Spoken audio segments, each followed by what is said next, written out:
Staff Sergeant Marcus Thompson stood in front of his mirror that Tuesday morning. He looked at his reflection and saw a man who had served his country for 15 years. Today was different from all other days. Today, he had the most important job of his life. The phone call had come 3 days earlier. His commanding officer spoke in a quiet voice. "Thompson, we need you for a special mission. You will escort a fallen hero home." Marcus felt his heart beat faster. He knew what this meant. A soldier had died serving his country. Now Marcus would make sure that soldier came home with honor. The fallen soldier was Captain James Mitchell. He was only 28 years old. James had been serving in a peacekeeping mission far from home. He was helping people in a war-torn country when an explosion took his life. James left behind a wife, Sarah, and a 2-year-old daughter named Emma. His parents lived in a small town where everyone knew everyone. The whole community was waiting for James to come home one last time. Marcus had done this job before, but it never got easier. Each time he carried the weight of a family's grief. Each time he promised himself he would do everything perfectly. The families deserved nothing less than perfect honor for their loved ones. He put on his ceremonial uniform, piece by piece. The red jacket was pressed without a single wrinkle. The gold buttons shined like mirrors. His black boots reflected the morning light. On his chest, he wore medals that told the story of his own service. Each medal represented missions, courage, and dedication to duty. The most important part of his uniform was his ceremonial sword. The sword was not just decoration. It was a symbol of his oath to protect and serve. Today, it would help him guard the honor of Captain Mitchell. The sword had been carried by royal guards for hundreds of years. It connected Marcus to all the guards who had served before him. Marcus drove to the base where Captain Mitchell's body was waiting. The casket was made of polished wood and covered with the Union Jack flag. The flag was folded in perfect triangles. Every fold had meaning. Every corner was placed exactly right. Looking at the casket, Marcus felt the full weight of his responsibility. He met with the other members of the honor team. There was Corporal Williams, who would help carry the casket. There was Sergeant Davies, who would handle the paperwork and coordination. All of them understood how important this mission was. They had all volunteered for this duty because they believed in honoring fallen heroes.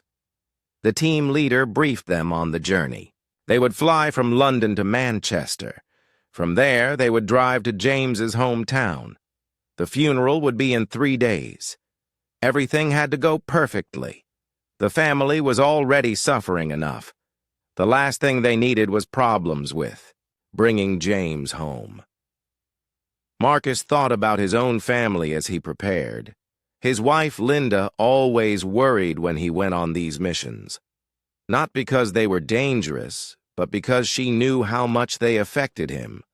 Marcus carried each fallen soldier in his heart. He remembered their names, their stories, their families. Linda said it was both his greatest strength and his heaviest burden. The flight was scheduled for early afternoon. Marcus arrived at the airport 2 hours early. He wanted to make sure everything was ready. He checked the paperwork 3 times. He inspected his uniform again. He polished his sword one more time. Every detail mattered. At the airport, Marcus met with the airline staff. They had handled military escorts before. They understood the special nature of the cargo. The casket would be loaded carefully into the plane's cargo hold. Marcus would sit in the cabin above, watching over his charge even though he could not see him. The airline captain came to speak with Marcus personally. Captain Reynolds was a former military pilot himself. He shook Marcus's hand firmly. "We'll take good care of your soldier," he said. "This flight is carrying precious cargo." Marcus felt grateful for the captain's understanding and respect. As passengers began boarding the plane, Marcus noticed their reactions. Some people stared at his uniform with curiosity. Others nodded with respect when they realized what his presence meant. A few passengers came up to thank him for his service. An elderly man who said he was a veteran shook Marcus's hand and said, "Thank you for bringing our boy home." Marcus took his seat near the front of the plane. He kept his sword beside him, as was proper for ceremonial duty. The flight attendants treated him with special respect. They offered him anything he needed. They understood that this was not a normal flight for him. During the flight, Marcus thought about Captain Mitchell's family. He had read James's file carefully. James was a good soldier who loved his job. He had joined the army to make a difference in the world. His wife Sarah worked as a teacher. Their daughter Emma was just learning to walk when James left for his final mission. James had sent videos home every week, showing Emma how much her daddy loved her.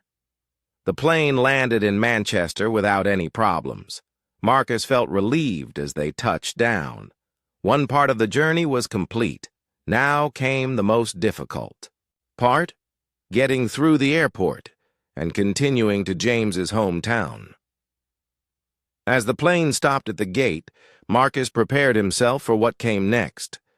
He had done this many times before, but each time felt like the first time.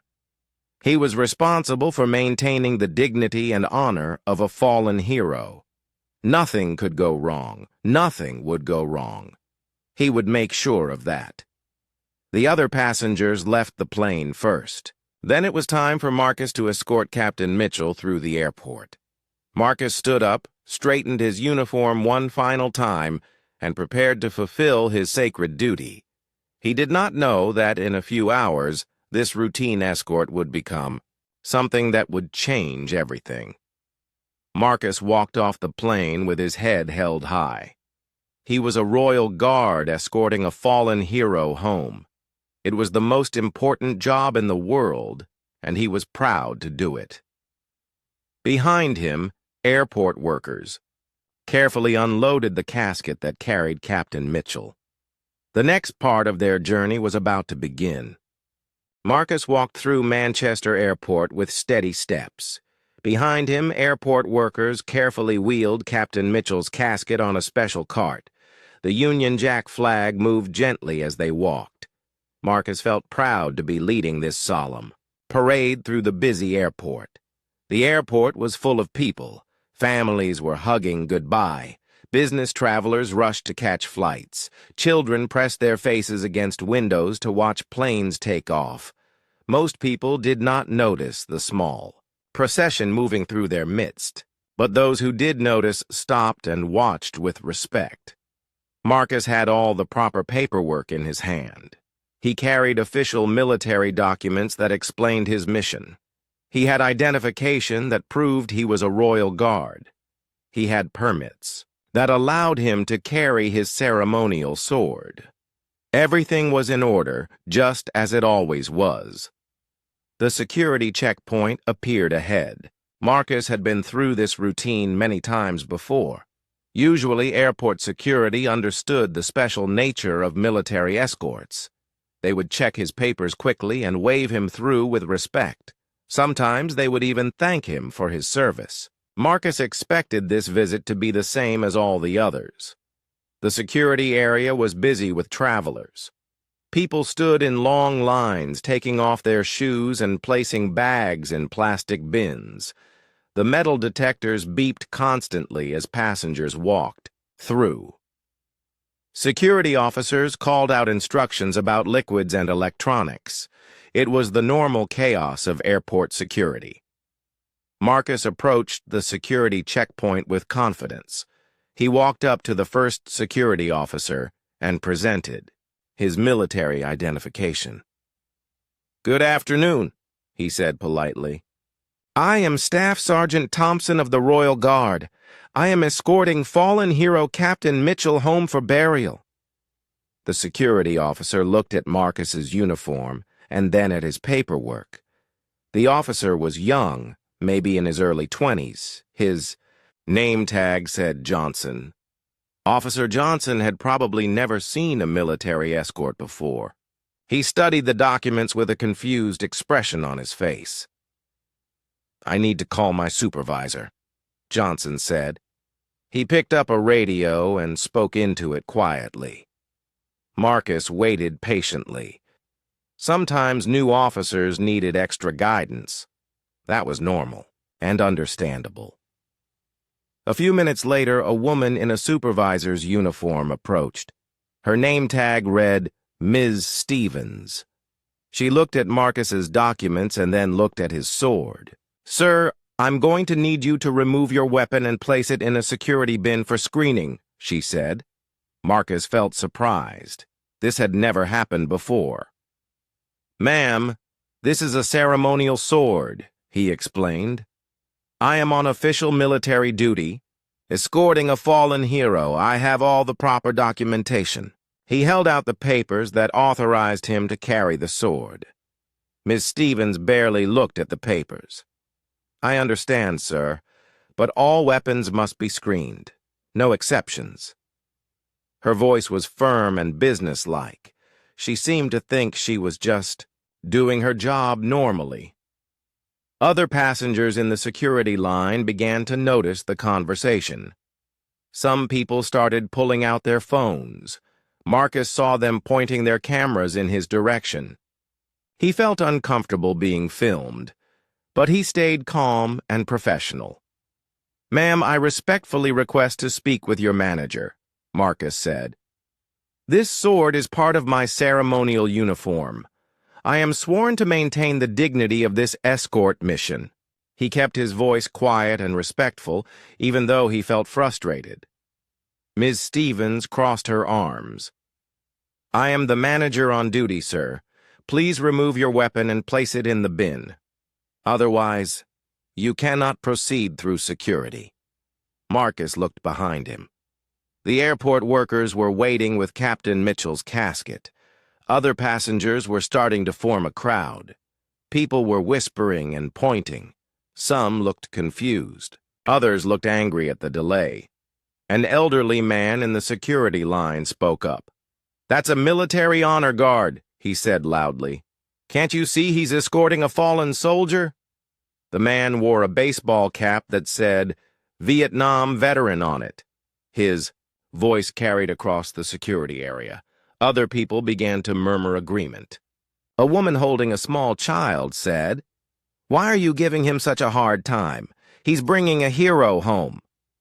More passengers started paying attention to what was happening. Ms. Stevens ignored the comments from the crowd.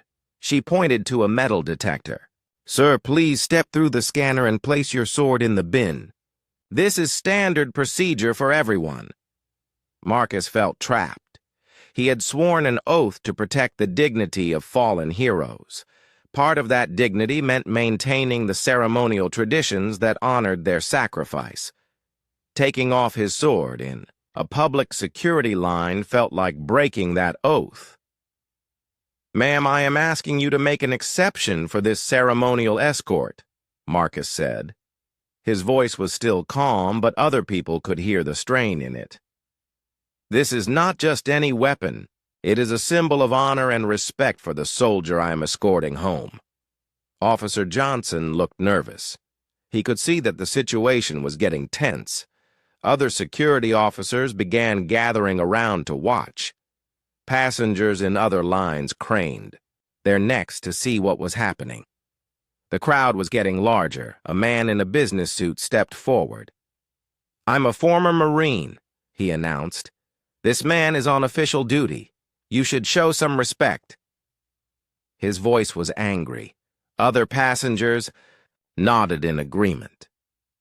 Ms. Stevens seemed to realize that the situation was getting out of control, but she did not back down. "Everyone needs to step back," she called out. "This is a security matter. Please return to your lines." Marcus felt the weight of everyone watching him. He thought about Captain Mitchell's family waiting for their loved one to come home. He thought about his duty as a royal guard. He thought about all the fallen heroes he had escorted before. None of them had ever been treated with such disrespect. "Ma'am, I am escorting the remains of Captain James Mitchell," Marcus said, speaking louder, so everyone could hear. "He died serving his country in a peacekeeping mission. He was 28 years old. He has a wife and a baby daughter waiting for him to come home. I am asking you to show some respect for his sacrifice." The crowd fell silent when they heard these words. People stopped taking pictures. Children stopped talking. Even the other security officers looked uncomfortable. Everyone could feel the weight of what Marcus had said. But Ms. Stevens did not change her mind. "I understand this is difficult, sir, but rules are rules. Please comply with our security procedures, or you will not be allowed to proceed." Marcus realized that this situation was not going to end quickly or easily. He could see people filming, with their phones again. He knew that whatever happened next would be watched by many people. He had to decide whether to give in to the security demands or continue to fight for the dignity of his mission. The airport around them continued to buzz with activity, but the security checkpoint had become very quiet. Everyone was waiting to see what would happen next.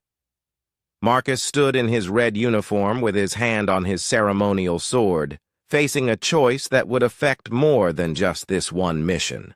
Marcus looked at Ms. Stevens and made his decision. He would not remove his ceremonial sword. It was wrong to ask him to treat this sacred duty like a normal security check. He stood straighter and spoke in his clear military voice. "Ma'am, I cannot and will not remove my ceremonial sword," Marcus said. "I am bound by oath and honor to maintain the dignity of this escort. I am asking you to reconsider your position." The crowd around the security checkpoint grew larger. Passengers from other lines came over to see what was happening. Airport workers stopped their duties to watch. Security guards from other areas arrived to help control the growing crowd. Ms. Stevens called for backup on her radio. "I need additional supervisors to Terminal 2 security immediately," she said. Her voice sounded stressed. She had clearly not expected this situation to become so difficult. A passenger near the front of the crowd spoke up. "This is ridiculous," she said loudly. "The man is doing his job. Leave him alone." Other people voiced their agreement. Someone shouted, "Let the soldier through." Another person called out, "Show some respect." Marcus felt grateful for the support, but he also felt worried. He did not want this situation to become a scene. He wanted to handle it with dignity, the same dignity he was trying to protect for Captain Mitchell. An airport worker approached Ms. Stevens and whispered something in her ear. She listened and then turned back to Marcus. "Sir, we also need to inspect the casket," she announced. "All cargo must be screened for security purposes." The crowd gasped when they heard this. Several people shouted, "No!" at the same time. Marcus felt his heart sink. It was one thing to ask him to remove his sword. It was completely different to ask for additional inspection of a fallen hero's remains. Marcus's military training had taught him to stay calm under pressure, but this was testing his limits. He had escorted dozens of fallen heroes, and never had anyone asked to inspect their caskets beyond the normal procedures that had already been completed. "Ma'am, that casket contains the remains of a fallen hero," Marcus said. His voice was louder now, carrying across the entire security area. "Captain Mitchell has already been through all required inspections. He has been treated with full military honor since the moment he died serving his country. I will not allow his dignity to be compromised by unnecessary additional searches." A man in the crowd stepped forward. He was wearing a military uniform, but not the same type as Marcus. "Sergeant, I'm Colonel Williams, retired Air Force," he said. This treatment is completely inappropriate. I'm calling my contacts at the base. More military personnel in the crowd began identifying themselves. A woman said she was a Navy veteran. A young man said his brother was currently deployed overseas.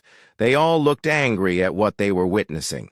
Marcus appreciated their support, but he stayed focused on Ms. Stevens. "Ma'am, I am requesting to speak with the airport director immediately. This situation requires someone with authority to make exceptions for ceremonial military escorts." Ms. Stevens looked nervous. The crowd was getting bigger and louder. More people were filming with their phones. She spoke into her radio again, asking for the airport director to come to security. While they waited, more passengers joined the crowd. A teacher traveling with a group of school children used the moment to explain to the children about military service and honoring fallen heroes. The children listened with wide eyes, trying to understand why the soldier in the red uniform looked so serious. An elderly woman pushed through the crowd using a walker. She moved slowly but with determination until she reached the front. "Young lady," she said to Ms. Stevens, "my husband died in World War II. He came home in a casket just like that one. If anyone had treated his escort the way you're treating this young man, I would have raised holy hell. You should be ashamed of yourself." The crowd applauded the elderly woman's words. People shouted their agreement. Someone started a chant of "Let him through! Let him through!"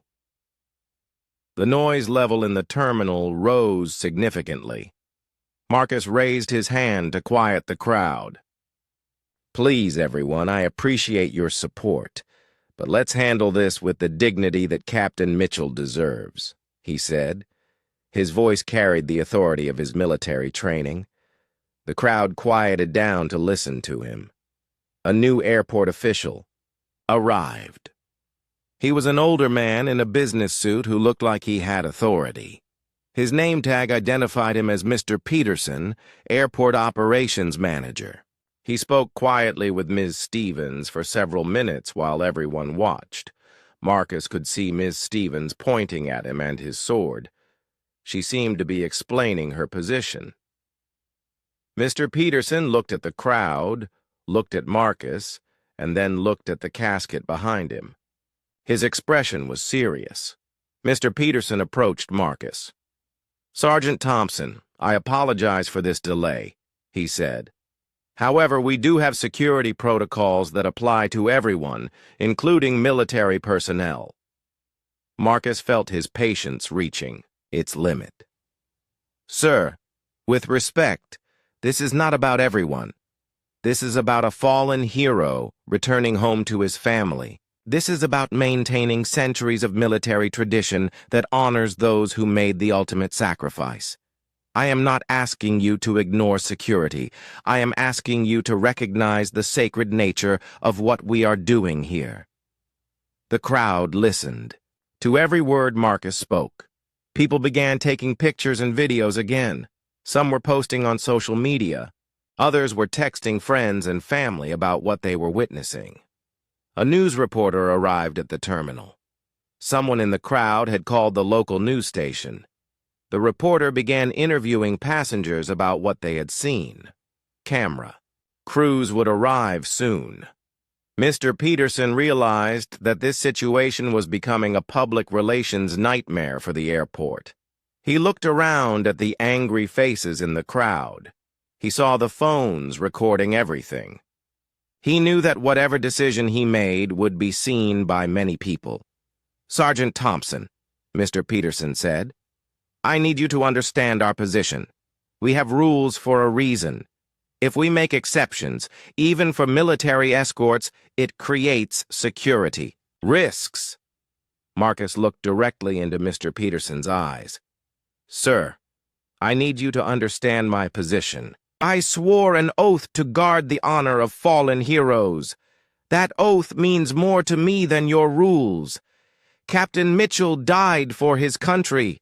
The least his country can do is let him come home with dignity." The terminal fell silent as everyone waited for Mr. Peterson's response. Marcus stood at attention, his hand resting on his ceremonial sword. Behind him, Captain Mitchell's casket waited under its perfectly folded flag. The moment felt heavy with importance. Marcus knew that whatever happened next would affect more than just this one mission. It would set an example for how fallen heroes were treated. It would show whether airport security understood the difference between ordinary travelers and sacred duties. The crowd pressed closer, everyone wanting to hear what would happen. Phones continued recording. The elderly woman with the walker moved closer to Marcus, showing her support. Military veterans in the crowd stood at attention, honoring both Marcus and Captain Mitchell. Mr. Peterson looked around at all the faces watching him. He had to make a decision that would satisfy security requirements while dealing with an increasingly angry crowd and growing media attention. Marcus waited for his answer, prepared to continue fighting for Captain Mitchell's dignity, no matter what it took.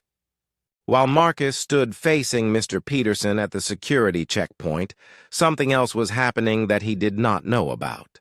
The videos that passengers had taken with their phones were already spreading across the internet like wildfire. Sarah Collins was one of the passengers who had filmed the confrontation. She was a mother of two traveling home from a business trip. When she saw the Royal Guard being treated poorly, she felt angry and started recording. As soon as she got on her connecting flight, she posted the video on her social media accounts.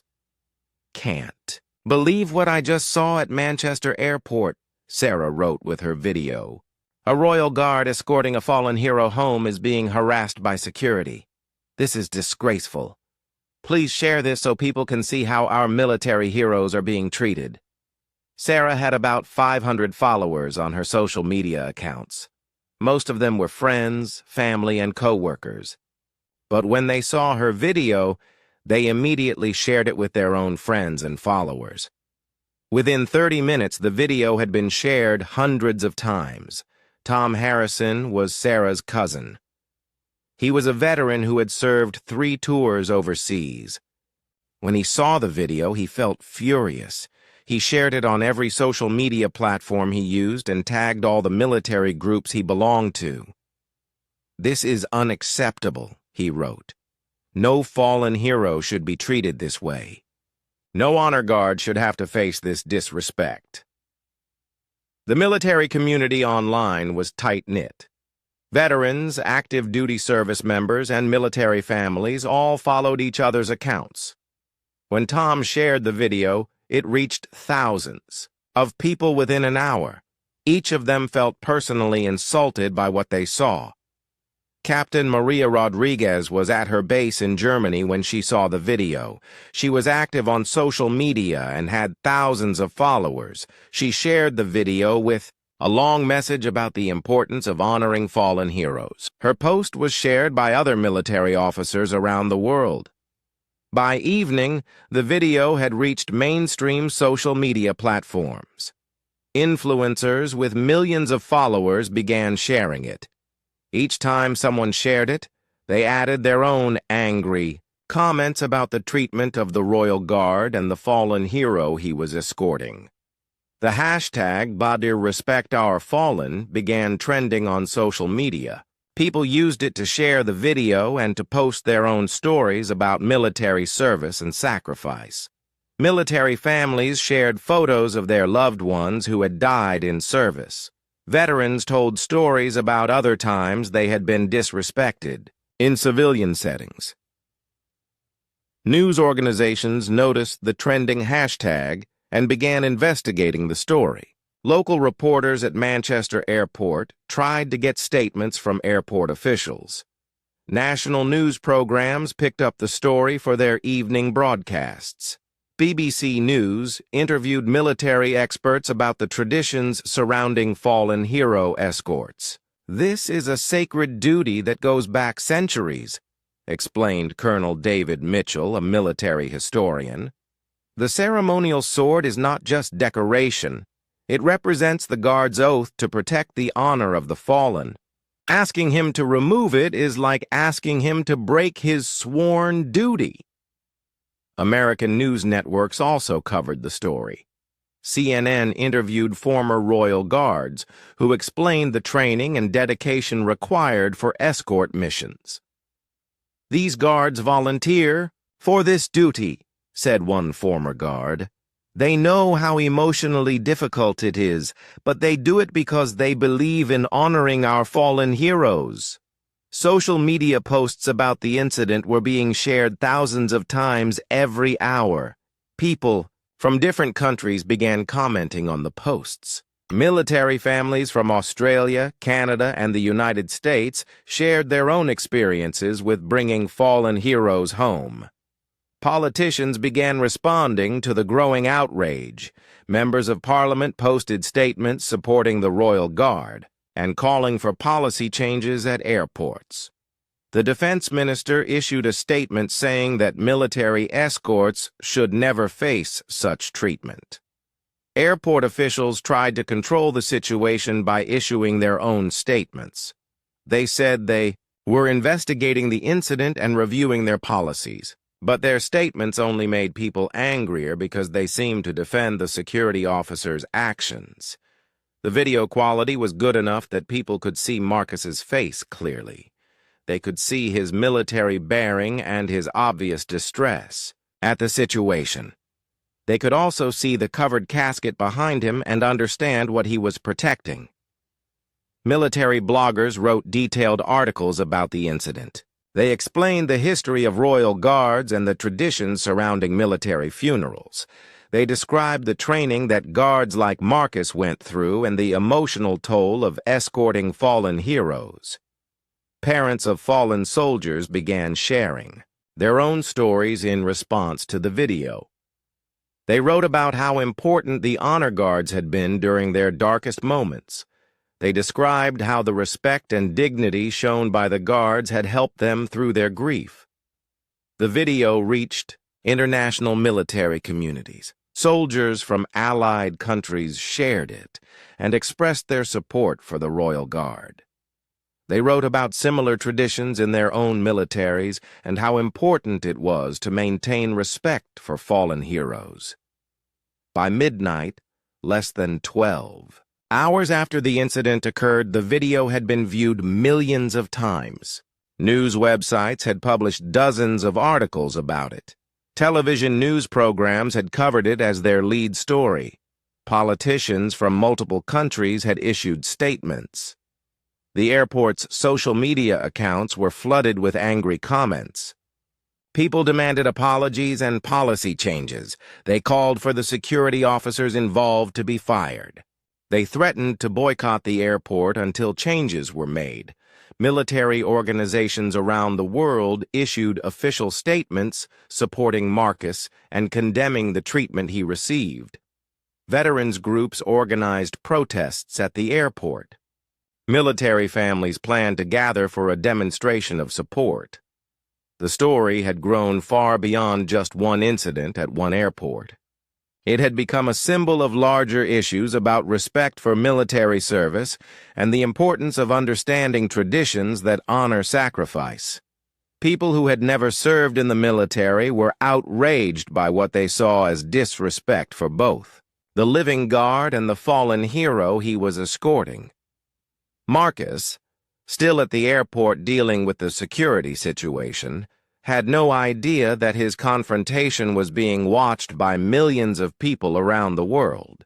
He did not know that his defense of Captain Mitchell's dignity had touched so many hearts and sparked such widespread outrage. The videos continued spreading throughout the night. By morning, the incident at Manchester Airport would be known around the world. The pressure on airport officials to respond would become overwhelming. The simple act of passengers taking videos with their phones had turned a local security dispute into an international incident that would force changes in how military escorts were treated. Marcus woke up the next morning in his hotel room and immediately checked his phone. He had dozens of missed calls and hundreds of text messages. His wife Linda had been trying to reach him all night. His commanding officer had called 6 times. Even his elderly mother had left a voicemail asking if he was okay. Linda called him as soon as she saw he was awake. "Marcus, are you all right?" she asked, her voice full of worry. "You're all over the news. The whole world is talking about what happened at the airport." Marcus felt confused. He knew the airport incident had been difficult, but he had no idea. It had become national news. He turned on the television in his hotel room and saw his own face on the morning news program. The reporter was discussing the airport security scandal and showing video clips of his confrontation with the security officers. His phone rang again. This time it was his commanding officer, Colonel Harrison. "Thompson, I need you to come to the base immediately," the colonel said. "The Ministry of Defense wants to meet with you. The Prime Minister's office has been calling. This situation has become much bigger than anyone expected." Marcus felt overwhelmed. All he had done was try to protect the dignity of a fallen hero. He had no idea that his actions would create such a large response. He dressed quickly and drove to the military base, still trying to understand what was happening. At the base, Marcus was briefed on the extent of the media coverage. The video of his confrontation had been viewed more than 10 million times. News organizations from around the world were requesting interviews.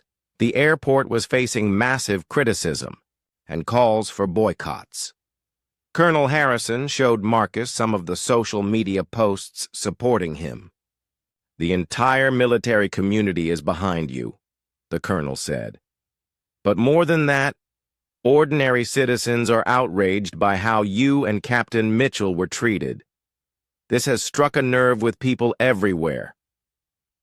Meanwhile, at Manchester Airport, officials were in crisis mode. The airport director, James Crawford, had been in emergency meetings since early morning. The airport's reputation was being damaged severely. Airline companies were expressing concern about the negative publicity. The airport's social media accounts had received over 100,000 negative comments overnight. People were posting photos of their own family members who had served in the military. They were sharing stories about military funerals and the importance of honoring fallen heroes. The anger was not going away. Crawford called an emergency press conference for that afternoon. He knew he had to respond quickly and decisively to prevent further damage to the airport's reputation. The pressure from the public, the media, and government officials was becoming unbearable. The press conference was packed with reporters from around the world. Crawford stood at the podium looking tired and stressed. "I want to apologize personally to Staff Sergeant Thompson and to the family of Captain Mitchell," he began. "The treatment they received at our airport was completely unacceptable." Crawford announced immediate changes to airport security policies. All security personnel would receive training about military ceremonies and protocols. A new policy would allow ceremonial weapons to be carried by honor guards escorting fallen heroes. Special procedures would be established to ensure military escorts received appropriate respect, but the public was not satisfied with just an apology.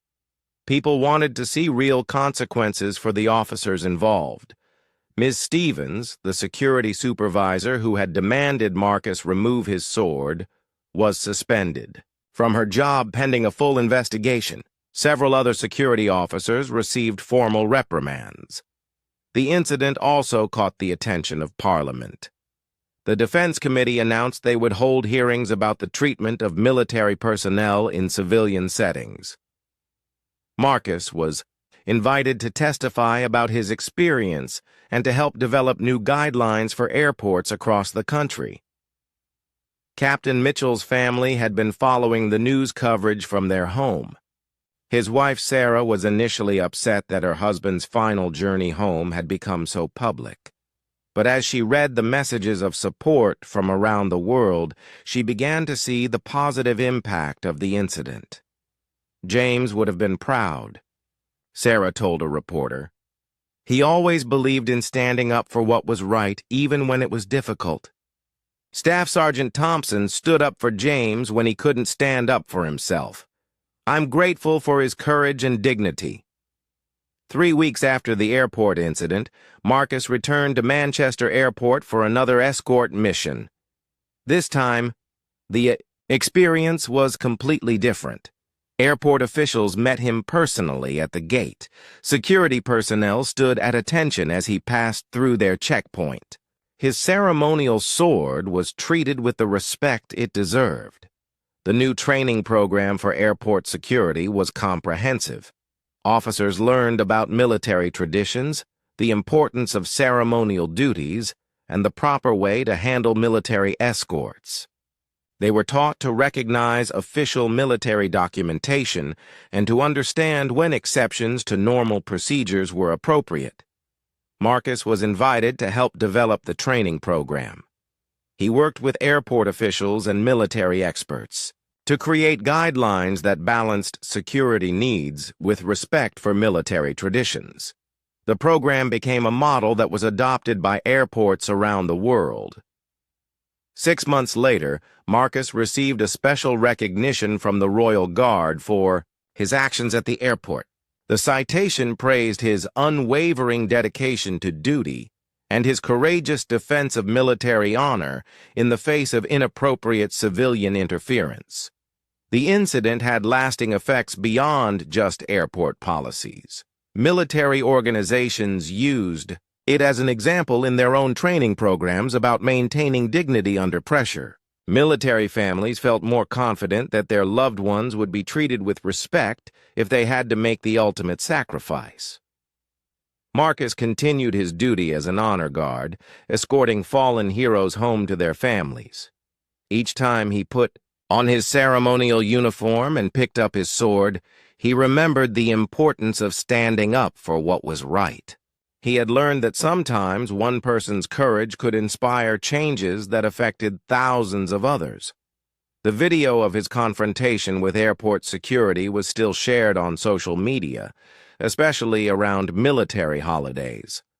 People used it to teach others about the importance of respecting military service and honoring those who had died for their country. Captain Mitchell was buried with full military honors in his hometown. Hundreds of people attended his funeral, including many who had learned about his story through the airport incident. Marcus was honored to be part of the ceremony that gave James the dignified farewell he deserved. Years later, when Marcus told the story to new honor guards in training, he always emphasized the same lesson. Our duty is to protect the dignity of fallen heroes, he would say. Sometimes that means standing up to difficult situations. But if we don't stand up for what's right, who will? The airport incident had taught everyone involved important lessons about respect, tradition, and the power of ordinary people to demand change when they see injustice. It showed that even in difficult moments, courage and dignity could triumph over bureaucracy and indifference.